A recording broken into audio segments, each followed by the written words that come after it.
सीमा अपने छोटे कदमों से बगीचे में घूम रही थी। उसकी आंखों में जिज्ञासा और मन में हल्की सी बेचैनी थी। वह जगह उसके लिए नई नहीं थी, लेकिन आज उसे कुछ खास महसूस हो रहा था। वह उस विशाल पेड़ के पास जा पहुंची जो बगीचे के बीचों बीच खड़ा था। सीमा ने पेड़ के तने को छूते हुए एक ठंडक महसूस की। अचानक उसे लगा जैसे किसी ने उसका नाम पुकारा। उसने चारों ओर देखा, लेकिन कोई भी नहीं था। उसके दिल की धड़कन तेज हो गई। तभी उसे पेड़ की छाया में कुछ हलचल महसूस हुई। चुड़ैल ने धीरे से अपना रूप धारण किया। उसके चेहरे पर एक रहस्यमयी मुस्कान थी और उसकी आंखों में एक चमक थी जो सीधे सीमा के भीतर झांक रही थी। आखिरकार कोई आया। उसने कहा। तुम्हें इस गांव को बचाना होगा।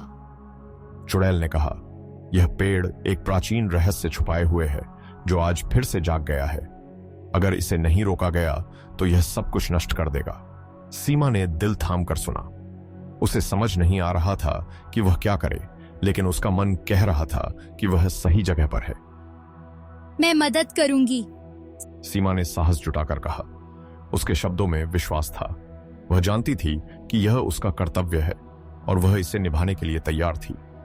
तुम्हारा साहस ही इस गांव को बचाएगा, चुड़ैल ने कहा और धीरे धीरे उसकी आकृति हवा में घुलने लगी। सीमा ने पेड़ के तने को एक बार फिर छूकर अपनी हिम्मत को महसूस किया। सीमा ने अपने कदम गांव की ओर बढ़ाए।